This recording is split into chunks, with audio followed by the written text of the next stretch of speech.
ప్రవక్త జన్మదినాన్ని పురస్కరించుకొని ఈరోజు విజయవాడ గాంధీనగర్ ప్రెస్ క్లబ్లో ముహమ్మద్ సల్లల్లాహు అలైహి వసల్లం వారికి మరి దువా చేయటం జరిగింది. దీన్, దునియా, ఆఖిరత్, షరియత్, తరీఖత్, మారిఫత్, హకీకత్లో ప్రతి ముస్లిం కూడా రోజా, హజ్, జకాత్ ఆచరించాలని, ఆచరించినప్పుడే నిజమైన ముస్లిం అని ముహమ్మద్ ప్రవక్త సల్లల్లాహు అలైహి వసల్లం వారు చెప్పారు.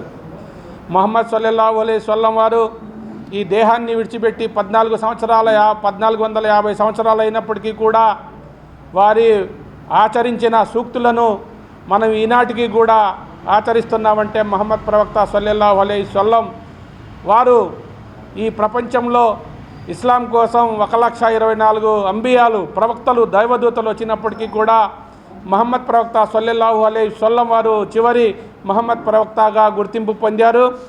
అదేవిధంగా ముహమ్మద్ ప్రవక్త యొక్క కుమార్తె ఫాతిమా జహరా, మరి అదేవిధంగా హసన్, హుసేను, ఉమర్ ఫారూక్ రజియతల్లాహు, ఉమర్ సిద్దిక్ రజియతల్లాహు అనేక దైవదూతలు ఇస్లాం కోసం తన ప్రాణాల్ని, ధనాన్ని, మానాన్ని అన్నింటినీ కూడా విడిచిపెట్టి ఇస్లాం అవతరించే విధంగా కృషి చేసిన మహనీయులు.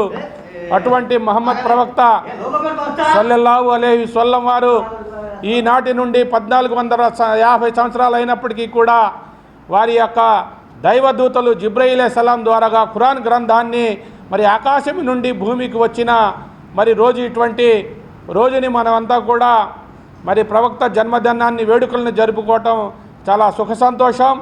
అదేవిధంగా రోజా, నమాజ్, హజ్, జకాత్ ఈ 4 కూడా ఆచరించాల్సిన నిజమైన ముస్లిం అని, అదేవిధంగా ఎవరైతే ముస్లిం చనిపోయి ఖబరస్థాన్లోకి వెళ్ళి 40 అడుగులు దాటినాక వాళ్ళకి 3 ప్రశ్నలే అడుగుతారు, మున్కిర్, నన్కిర్ అని.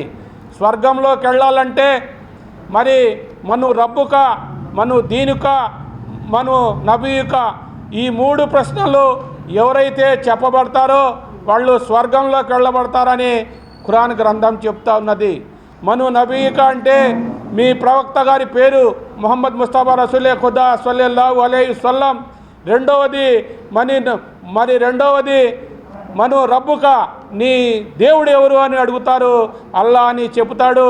అదేవిధంగా మను నబీయుక ముహమ్మద్ ముస్తఫా రసూలే ఖుదా సల్లల్లాహు అలైహి వసల్లం.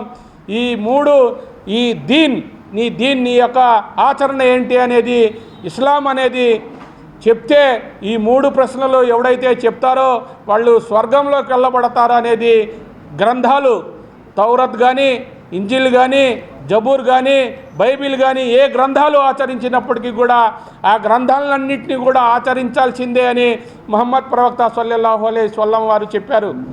ఈ 3 ప్రశ్నలు ఎందుకు చెప్పవలసింది రోజు వచ్చిందంటే ముహమ్మద్ ప్రవక్త జన్మదినం ముస్లిం సమాజానికి తెలియదు, తెలిసినా కానీ దాన్ని ఆచరించే పరిస్థితులు లేదు.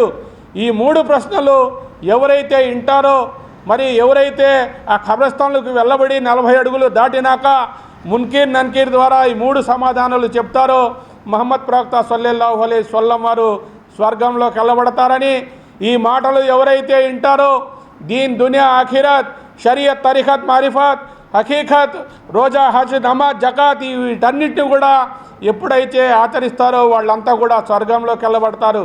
అదేవిధంగా ముహమ్మద్ ప్రవక్త సల్లల్లాహు అలైహి వసల్లం వారు మను నబీయుక, నా యొక్క ఆచరించే విధంగా ఎవరైతే కృషి చేస్తారో, ఈరోజు నా పేరుని, నా అల్లా పేరుని ఎవరైతే స్మరించుకుంటారో, ముహమ్మద్ ప్రవక్త పుట్టినరోజు కార్యక్రమాల్లో ఎవరైతే పాల్గొంటారో వాళ్ళ యొక్క పాపాలన్నింటినీ కూడా నేను పరిరక్షిస్తాను అని, వాళ్ళ యొక్క పాపాలని కూడా నేను మాఫీ చేస్తానని ముహమ్మద్ ప్రవక్త సల్లల్లాహు వసల్లం వారు చెప్పిన ఇటువంటి ముహమ్మద్ ప్రవక్త జన్మదినాన్ని పురస్కరించుకోవటం, మీరు నేను అందరూ హాజరవ్వటం, ముహమ్మద్ ప్రవక్త గారు సల్లల్లాహు అలైహి వసల్లం వారికి దువా చేయటం, ఇటువంటి కార్యక్రమాలు ఈ భూమండలంలోనే కాదు, ముహమ్మద్ ప్రవక్త సల్లల్లాహు అలైహి వసల్లం వారు 569వ సంవత్సరాలు జరిగినప్పటికీ కూడా, 1450 సంవత్సరాలు అయినప్పటికీ కూడా, దైవదూతలు 1,24,000 అంబియాలు వచ్చినప్పటికీ కూడా ముహమ్మద్ ప్రవక్త చివరి ప్రవక్త.